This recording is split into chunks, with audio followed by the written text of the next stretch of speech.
Emmanuel Macron, pour sa seule sortie de cette campagne législative inexistante, s'est donc rendu dans un centre hospitalier, celui de Cherbourg. Preuve qu'il y a un léger sujet hôpital. Alors, on s'en doute un petit peu, ça n'est pas nouveau, ça ne date pas du Covid. Juste avant l'épidémie, un nombre incalculable de services d'urgence étaient en grève, avec, chose rarissime, une centaine de chefs de service qui avaient donné leur démission, des professeurs de médecine qui protestaient contre l'état de l'hôpital public. Et de fait, c'est à se demander, en écoutant Emmanuel Macron, s'il y a eu un quinquennat. Parce que, donc, on va nommer une commission. On va faire un rapport, alors un rapport flash, pour se dépêcher, mais un rapport quand même. Le précédent rapport sur l'état des urgences est un rapport sénatorial qui a été remis le 29 mai, 2 jours avant la nouvelle commande de rapport d'Emmanuel Macron. Bref, tout est documenté, en fait, on sait très bien, et il serait temps maintenant d'agir. Alors, que se passe-t-il? Alors, attendez, il y avait un ministre de la Santé, non? Pendant ce premier quinquennat. Un certain Olivier Véran, qui est toujours ministre d'ailleurs, alors il a été un petit peu rétrogradé, mais finalement il s'en sort bien, Olivier Véran.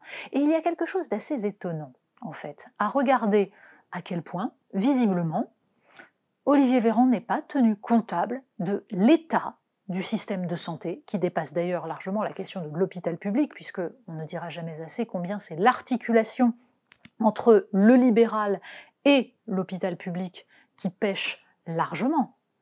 Mais donc, tout ça passe. Il y a eu un Ségur qui n'a pas réglé les problèmes.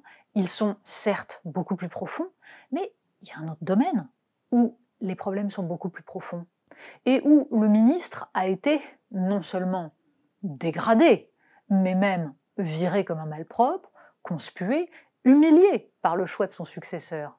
Oui, Jean-Michel Blanquer s'en tire beaucoup moins qu'Olivier Véran. Alors bien sûr, on en est à organiser des speed dating pour recruter des professeurs. Ça n'est pas glorieux.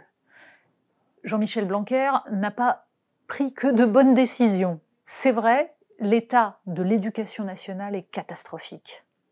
Mais Jean-Michel Blanquer n'est pas comptable de la dégradation de l'école qui date de 40 ans.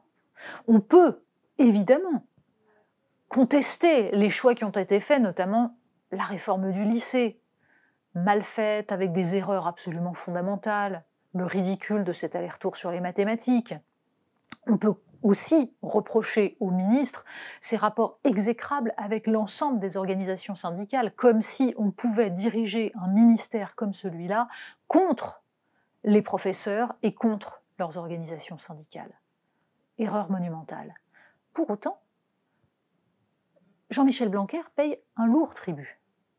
Et il semble surtout se voir reprocher la gestion de l'école pendant le Covid, qui, au contraire, est un des éléments dont on peut lui savoir gré, parce qu'avoir maintenu les écoles ouvertes, c'était sa décision, et elle était bonne. Et Jean-Michel Blanquer a été plombé par qui? Par Olivier Véran, par son petit camarade, qui lui a mis en place des protocoles absolument ingérables, dont il devait assurer le service après-vente. Et oui, 2 poids 2 mesures. Alors, il y a énormément de choses à faire dans la politique scolaire.